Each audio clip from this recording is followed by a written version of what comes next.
여러분 안녕하십니까? 뉴스투데이 제주입니다. 유럽산에 이어 국내산 계란에서도 사용이 금지된 살충제 성분인 피프로닐이 검출돼 비상이 걸렸는데요. 제주도는 모든 산란계 농가의 계란 유통을 금지하고 전수 검사에 들어갔습니다. 이소현 기자입니다. 산란계 농장에 조사원들이 투입됐습니다. 생산된 계란을 살피며 무작위로 계란을 수거합니다. 도내 산란계 농가는 일반과 무항생제 인증을 포함해 37곳.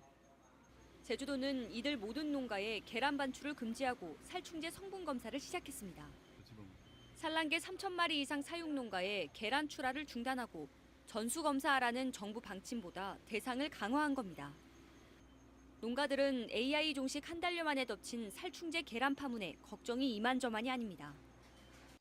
AI다, 무도이다, 지금 이것까지 해가지고 저희가 마음이 편할 날이 없습니다. 계란은 매일 생산돼서 매일 판매가 돼야 되는데 하루에 몇 천만 원씩 피해를 보고 있죠. 대형 매장에서도 계란 진열대는 텅텅 비었습니다.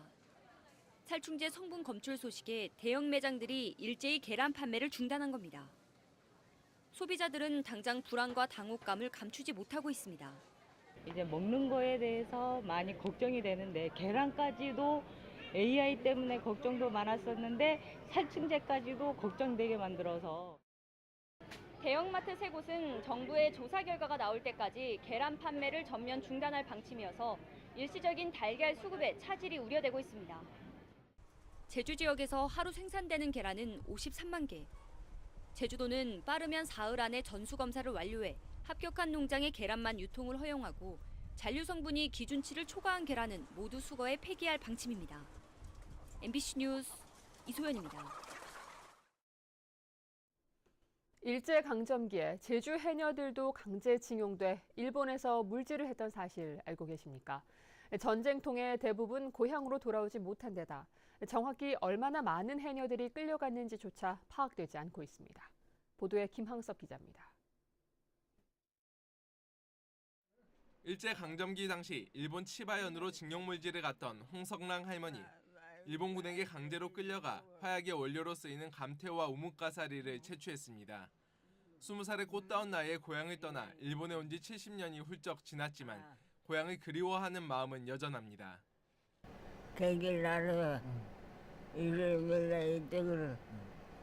홍 할머니는 광복 이후에도 고향으로 돌아오지 못하고 일본에서 물질을 하며 생계를 이어나갔습니다.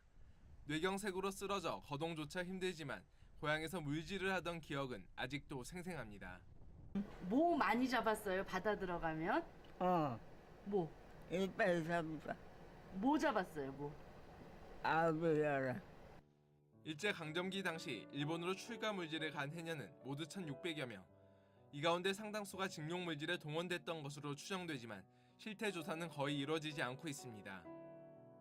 제주 해녀들인 경우는 정신대로 가지 않고 일본의 감태를 자르기 위해서 출가물질, 징용물질의 그런 성격을 띠고 일본에 가서도 이제 작업을 했던. 광복이 된 지 70년이 훌쩍 지나면서 고향을 떠나 타국에서 물질을 했던 해녀들의 아픔까지 점점 잊혀지고 있습니다. MBC 뉴스 김항섭입니다. 몇 년 전부터 관광객이 급증하자 투자자들에게 높은 수익을 보장해준다는 분양형 호텔이 인기를 끌었는데요. 하지만 숙박시설 공급 과잉에 사드 사태까지 겹치면서 분양형 호텔들이 약속했던 수익금을 제대로 주지 못하고 있어 분쟁이 속출하고 있습니다. 박주연 기자입니다. 서귀포 시내 중심가의 한 분양형 호텔. 호텔 영업을 중단한다는 현수막과 함께 출입을 통제한다는 안내문도 붙어 있습니다. 분양가의 10%를 1년 동안 주겠다던 약속이 지켜지지 않자 투자자들이 새로운 업체에 관리를 맡기겠다며 호텔을 점유하고 나선 겁니다.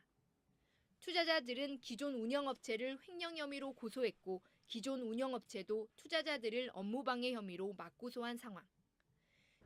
기존 운영사에 계약 위반으로 주인이 직접 운영하려고 합니다.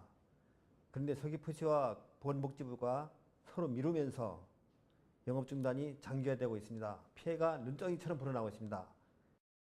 저희가 운영사로서는 최선을 다해서 직업을 했으나 공사가 부족 보는 부분에 대해서 이렇게 킵을 하거나 지원을 하기도 했습니다.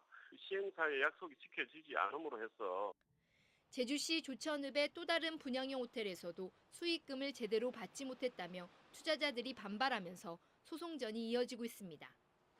현재 도내 분양형 호텔은 74곳에 객실은 18,000여 개.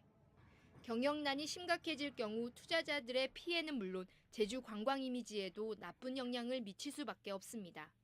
관광 호텔급에 맞는 서비스를 못하고 있고 덤핑 등을 함에 있어서 기존 관광 호텔에 아주 피해를 주고 있습니다.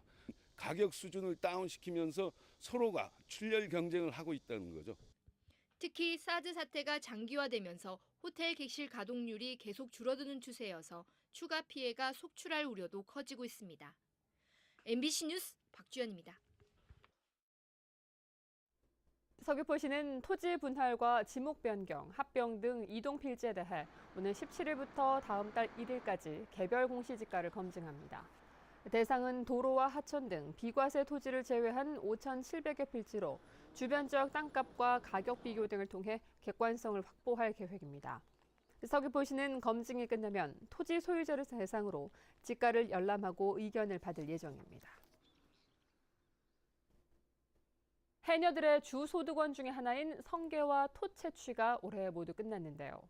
생산량이 갈수록 줄어들어 해녀들의 걱정이 큽니다. 보도에 김찬년 기자입니다. 해녀들의 태왁이 서귀포 앞바다를 가득 수놓았습니다. 성게철을 맞아 마을 해녀들이 물질에 나선 것. 깊은 숨을 참고 자맥질을 할 때마다 성게가 잡혀 올라옵니다. 한나절 물질에 망사리는 가득 찼지만 씨알은 예년만 못합니다. 잡혀도 이제 성게가 원래는 이제 물조류가 안 맞았는지 몰라가지고 이거 크지를 못해서 크지도 못하고 여물도 잘 안 들고 원래는 이 성게가 완전 흉년이라. 지난해 제주 연안에서 잡힌 성게는 모두 84톤. 2년 전보다 30% 감소했고 올해는 더 줄 것으로 예상됩니다. 지난해 톳 생산량도 270톤으로 5년 만에 반토막이 났습니다. 바다 사막화로 불리는 갯녹음이 제주 연안에서 빠르게 진행되고 있기 때문입니다. 지난해 수산자원관리공단의 조사에서도 제주 연안 안반의 35%에서 갯녹음이 관측됐습니다. 빠르게 번지는 갯녹음의 어획량이 자꾸 줄면서 제주도는 먼바다의 어린 성게를 앞바다로 옮겨와 키우게 하고 경쟁 해조류를 제거하는 사업을 시작했습니다. MBC 뉴스 김찬년입니다. 도서지역 종합개발계획이 수립됩니다.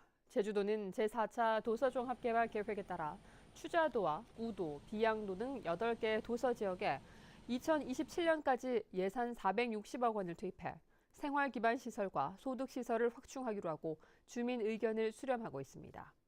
이번 계획에는 추자도 멸치액젓 가공공장 신설과 쓰레기 소각시설 확충, 비양도 월파방지시설 보강공사 등의 세부 사업이 포함됐습니다.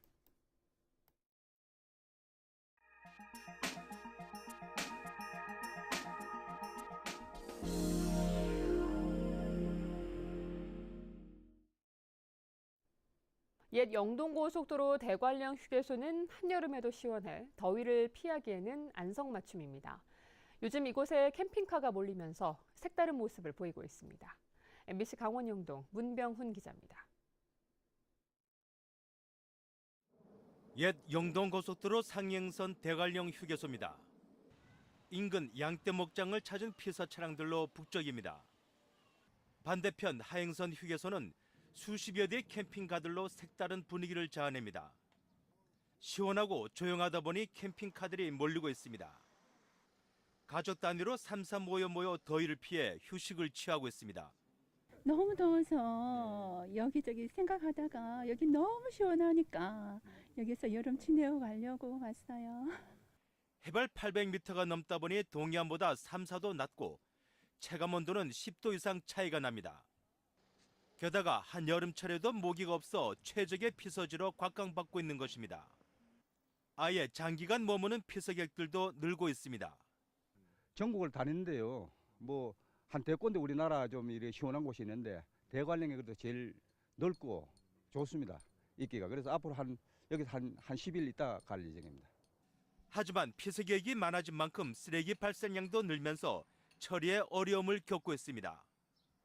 열대야를 피하려 텐트를 쳤던 대관령 옛 고속도로 휴게소가 새로운 캠핑카 명소로 탈바꿈하고 있습니다. MBC 뉴스 문병훈입니다.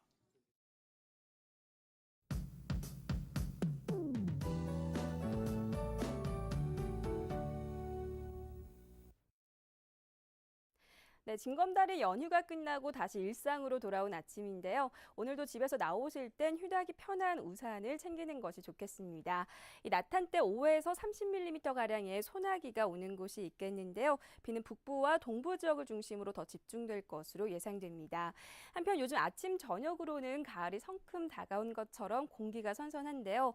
하지만 낮에는 여전히 30도를 웃도는 무더위가 기승을 부리겠고요. 북동부 지역에 내려진 폭염주의보도 계속 이어지겠습니다. 다음은 자세한 지역별 날씨입니다. 네, 아침 출근길 하늘에는 구름 많은 가운데 북부 지역의 기온 어제와 비슷하게 출발하고 있고요. 낮 기온은 폭염주의보 수준인 33도까지 치솟겠습니다. 서부 지역은 예년 이맘때와 비슷하거나 2도가량 높은 기온을 보이겠고요.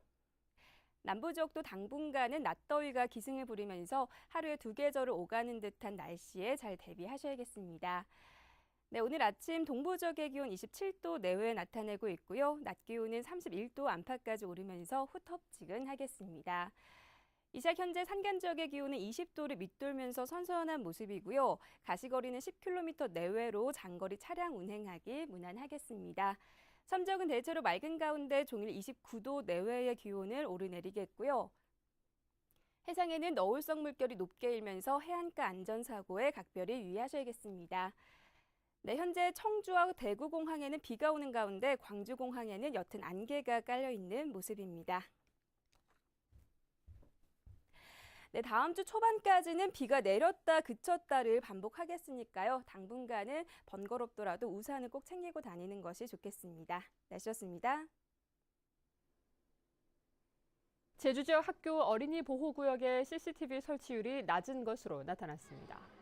바른정당 홍철호 국회의원에 따르면 제주 지역 학교 어린이 보호구역의 CCTV 설치율은 20.3%로 중위권에 머물렀습니다. 지역별로는 서울이 85.4%로 전국에서 가장 높았고 강원 80.6%, 부산 78.7% 순입니다.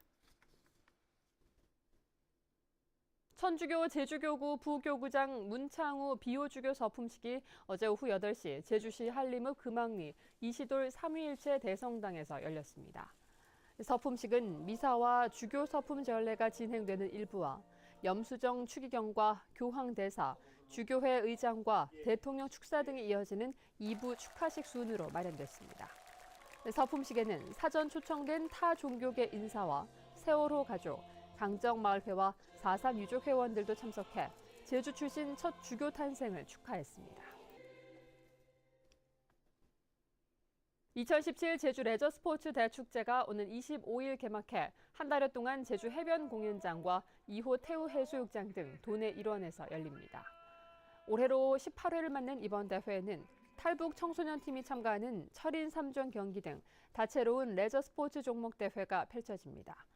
제주시는 이번 행사가 막바지 피서 관광과 연계해 지역 경제 활성화에 도움을 줄 것으로 기대하고 있습니다.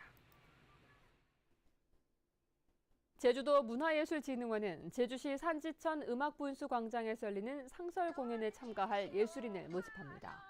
상설 예술 한마당은 다음 달 14일부터 2주 동안 매주 목요일과 금요일에 산지천 광장에서 진행되며 전통시장 활성화를 위한 작은 음악회를 주제로 도내 예술단체의 공연을 선보입니다. 참가를 희망하는 예술인과 단체는 오는 25일까지 제주도 문화예술진흥원으로 신청하면 됩니다.